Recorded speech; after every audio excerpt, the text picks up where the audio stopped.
Hey everyone, Ariel Adams here with blog2read.com. Please subscribe to Blog to Read videos here on YouTube and like this video if you find it useful. This is the Jaeger-LeCoultre Reverso Duoface 2 time zone watch, and this gives me an opportunity to discuss Reverso watches overall. This is considered a Grande Reverso, which is a slightly larger case. It's by no means a big watch, but in Reverso terms, they consider this a larger one. It's interesting with rectangular watches because if you think about it logically, there's no reason they should look good on the wrist. The square lines are not congruent with sort of the curves that are natural to a wrist. Round watches tend to look better because of that type of going along with the organic look. Yet somehow the right square watch can look amazing, and this is one of those watches that just looks damn good. And I think a lot of it has to do with this sort of seamless integration between the strap and the case and how that looks very nice and almost like a bracelet. Of course, this one is not perfect. It does bulge out a little bit on the ends here, but I think that's a benefit to the design. The Reverso is, of course, a very classic concept for the brand. Been around for about 80 years now, and it's just an endearing look which always seems to look good. Now let me show you the right way to flip over the case, because one thing common to all Reverso watches is the ability to flip it over. So what you need to do is you need to push out a little bit this way. You never want to lift immediately. You always want to push out. Lift. Look at that nice perlage right there. Isn't that nice?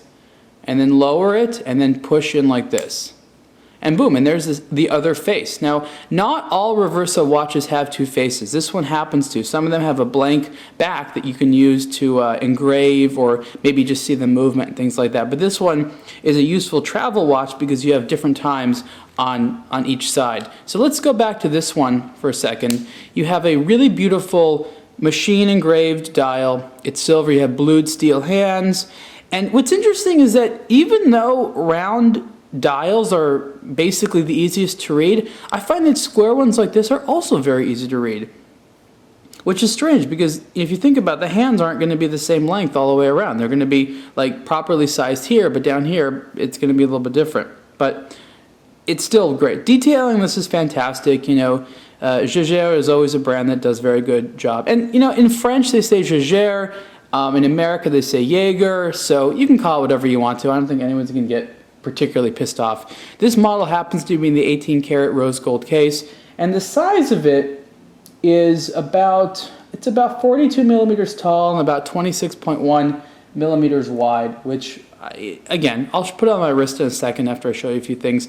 One thing I'm curious is, I don't know how they service this thing because there's no easy access to the movement. So they basically have to disengage this and split it open there and work on the movement. The movement is a manually wound movement that's in-house made by Jaeger-LeCoultre. It's probably very nice, though I don't know what it looks like, but there's pictures and things online. But they make a good movement, and that's what they're known for, is being a very good movement maker. So how does this work exactly in terms of dealing with these 2 times? So on the one hand, so this side has the time and a day-night indicator. So this is going to be your second time zone. So if you're somewhere and you want to check the time somewhere else, you'll know if it's day or night in that location, unless you are, I don't know, in a building somewhere where you can't see if it's AM or PM. This side's going to be your sort of standard dial. It has the date, it has the time, and subsidiary seconds. I'm not the biggest fan of what they call the open date. You see here how it's this kind of like partial circle where you can see a few days and then the actual date is in the middle. I'm not a huge fan of it, but it does help the dial look more symmetrical, and it's actually kind of not so obtrusive here. So, that's fine. And the dial overall, it's just a classic look that just never goes bad. To set the time, you basically pull the crown out, and then you have individual hours you can set. Again, that's done for a couple reasons, but mainly because this is a travel watch. That's also how you set the date. You can quick set it like that. But when you're traveling, forward or back, you can just easily set the hours there so you know exactly where you're going.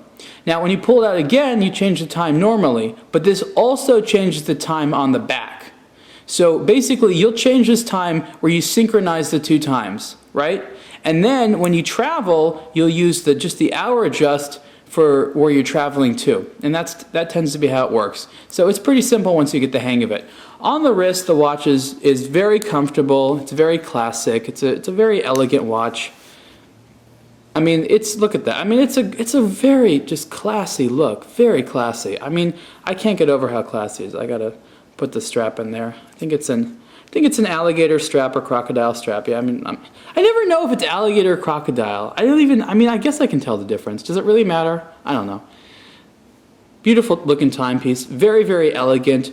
Price for this Jaeger-LeCoultre Reverso Duoface is in the vicinity of about $20,000 because it is in the 18-karat rose gold case. Let's flip it over there so you can see what the black die looks like. Just as nice. I like how it's just as nice either way. Just two very attractive dials, very nicely done. I think that everyone needs to have a Reverso in their collection at some point. It's just the type of watch that everyone should strive to own. You can see the full review on theblogtoread.com. Thanks.